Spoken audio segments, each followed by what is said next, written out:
नमस्कार दोस्तों, आप सभी का स्वागत है GKM mono story YouTube channel पर। मित्रों, आज मैं आपके लिए लेके आई हूँ शिव की महिमा। शिव यानी महाकाल, भोलेनाथ, शंभु, नीलकंठ और ना जाने ऐसे कितने नामों से पुकारे जाने वाले शिव की महिमा के बहुत से किस्से धार्मिक किताबों में मिलते हैं। शिव आदि है और अनंत भी, अर्थात शिव सृष्टि के कण कण में विद्यमान है। शिव महिमा से कोई व्यक्ति अछूता नहीं है और इसी चमत्कार को विचित्र करने के लिए यह कहानी लिखी गई है। आपको धार्मिक ज्ञान के सागर में स्नान करने को विवश कर देगी। एक शहर था जहां बहुत बड़ा मंदिर था। मंदिर में भक्तों का तांता हमेशा लगा रहता था। मंदिर के आने जाने वाले रास्तों में धार्मिक सामग्री बिक्री हेतु छोटी छोटी दुकानें लगी हुई थी और उन्हीं दुकानों में एक दुकान ओंकार की भी थी। वह शिव का अटूट भक्त था। वह कई घंटों शिव की पूजा में लगा रहता था। दुकान में वह और उसका छोटा बैठा करते थे। उसका बेटा कार्तिक, जो कि केवल 8 वर्ष का था। हालांकि कार्तिक दुकान के काम के साथ साथ अपनी पढ़ाई में भी बराबर ध्यान देता था, जिस वजह से वह अपनी सभी कक्षाओं में अच्छे अंकों से उत्तीर्ण होता आया था। ओंकार अपने बेटे से बहुत प्यार करता था। ओंकार की पत्नी कार्तिक को जन्म देते ही दुनिया छोड़ चुकी थी। बचपन से कार्तिक को ओंकार ने माँ और बाप दोनों का प्यार दिया था। कार्तिक अपने पिता का आज्ञाकारी बेटा था। वह घर के काम के साथ साथ दुकान का भी काम संभाल लेता था। उनकी जिंदगी बहुत मजे से चल रही थी, लेकिन एक दिन नगर निगम का ऐलान होता है कि मंदिर परिसर से सभी दुकानें हटाई जाएंगी।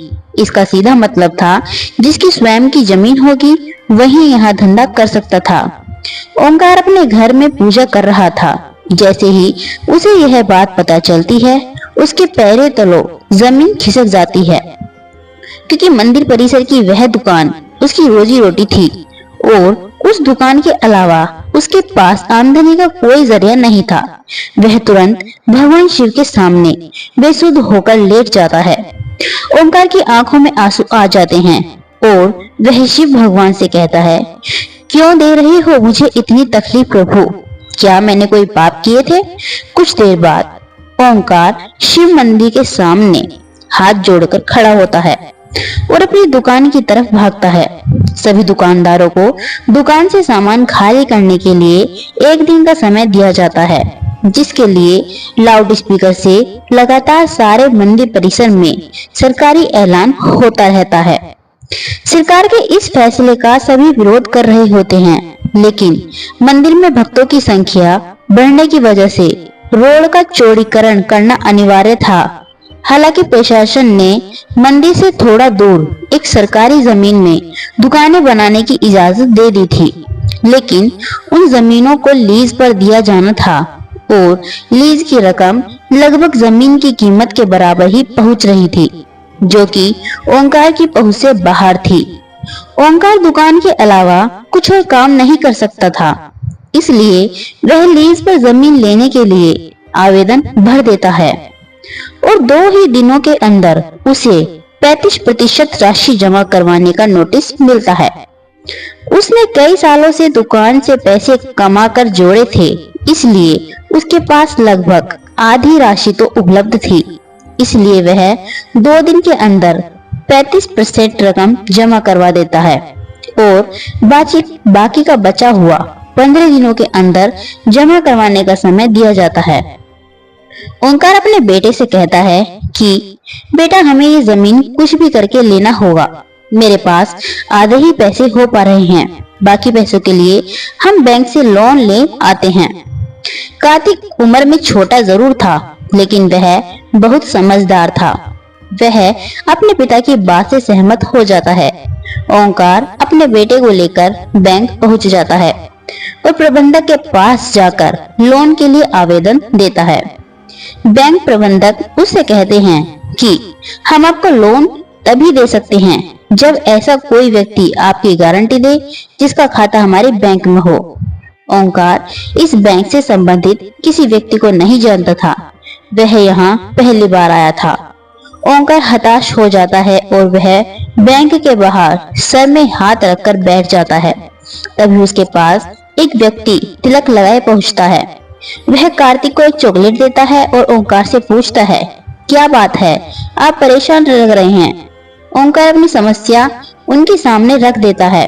तभी वह व्यक्ति कहता है, बस इतनी सी बात है, चलिए मैं आपकी गारंटी देता हूँ, मेरा भी खाता इसी बैंक में है। यह बात सुनते ही ओंकार के चेहरे में चमक आ जाती है। वह जल्दी से अपने कागज लेकर बैंक के अंदर दोबारा चल देता है। ओंकार अंदर पहुंचकर बैंक प्रबंधक के सामने गारंटी के तौर पर इसी व्यक्ति को प्रस्तुत कर देता है और सारी प्रक्रिया होते ही ओंकार को बैंक से लोन मिल जाता है। लोन मिलते ही वह भोले बाबा को प्रणाम करता है और जमीन का पंजीकरण करवाने के लिए राशि नगर निगम में जमा करवाने पहुंच जाता है। राशि जमा होते ही ओंकार को जमीन दे दी जाती है। 2 दिन के अंदर ओंकार लकड़ी की दुकान बनवा लेता है। ओंकार दुकान के अंदर सबसे पहले शिव की मूर्ति स्थापित करता है और इसके बाद अपने धंधे की शुरुआत कर देता है। उसे लोन चुकाने का टेंशन खाए जा रहा था। ओंकार की दुकान सबसे आखिरी में थी, इसलिए उसकी दुकान में कम ग्राहक पहुंच पाते थे। वह इतना भी पैसा नहीं कमा पा रहा था कि उसके प्रतिदिन के खर्चे भी पूरे हो सके। ओंकार परेशान होने लगा। एक दिन उसकी दुकान में वह व्यक्ति फिर से आते हैं जिन्होंने बैंक में उसे लोन की गारंटी दी थी। उन्हें देखते ही ओंकार अपनी दुकान में बैठने को कहता है और जल्दी से उनके लिए चाय नाश्ते का इंतजाम कराता है। और जैसे ही वह व्यक्ति ओंकार से उसकी दुकान की हालचाल पूछते हैं तो वह अपना दुखड़ा रोने लगता है। वह व्यक्ति शिव की मूर्ति को नीचे रखे देख ओंकार से कहता है, तुमने शिव भगवान को ऐसे क्यों स्थापित किया है?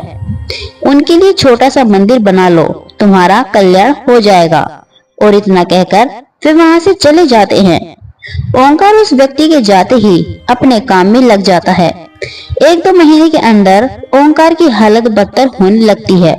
वह कर्ज में डूबता जा रहा था, लेकिन इसके बावजूद वह शिव की पूजा में उतना ही समय देता था जितना हमेशा से देता आया था। एक दिन वह थोड़ा जल्दी दुकान पहुंच जाता है और दुकान की साफ सफाई करने लगता है। ओंकार को अचानक उस व्यक्ति की बात याद आती है कि शिव के लिए एक छोटा सा मंदिर बना लो। तभी ओंकार कुछ मजदूरों को बुलाकर दुकान के कोने में एक छोटा सा मंदिर बनवाने के लिए गड्ढा खुदवाने लगता है, लेकिन बहुत प्रयास करने के बाद भी उस जगह पर गड्ढा नहीं हो रहा है। जब मिट्टी हटाकर मजदूर देखते हैं तो वह दंग हो जाते हैं। उन्हें एक विशाल शिवलिंग का ऊपरी हिस्सा दिखाई दे रहा होता है और जैसे ही वह किनारे किनारे मिट्टी हटाते हुए गहराई तक जाते हैं तो सभी के पसीने छूट जाते हैं, क्योंकि यह कोई साधारण शिवलिंग नहीं था। इसका आकार बहुत विशाल था और इसका पत्थर फौलाद से भी मौजूद था। शिवलिंग निकालते ही दुकान के चारों तरफ से हजारों लोगों की भीड़ जमा हो जाती है। दूर दूर से लोग वहां शिवलिंग देखने पहुंच जाते हैं। शिव की इतनी बड़ी मूर्ति जमीन के अंदर से निकलते ही खनिज विभाग के लोग उसे जब्त कर लेते हैं। शिवलिंग को मंदिर की संपत्ति मानकर मंदिर में स्थापित कर दिया जाता है, लेकिन मूर्ति निकलने की वजह से ओंकार की दुकान की कीमत आसमान छूने लगी। सभी ग्राहक उसी दुकान से सामान लेने के लिए लाइन लगाते रहे। दरअसल लोग उस जमीन को शिव जन्मभूमि का अंश समझने लगे थे। शिव महिमा ने ओंकार का जीवन बदल दिया था और इसी के साथ हमारी यह कहानी समाप्त होती है। तो कहानी अच्छी लगी हो तो वीडियो को लाइक करें, चैनल को सब्सक्राइब करें और बेल आइकन को ऑन करें। धन्यवाद।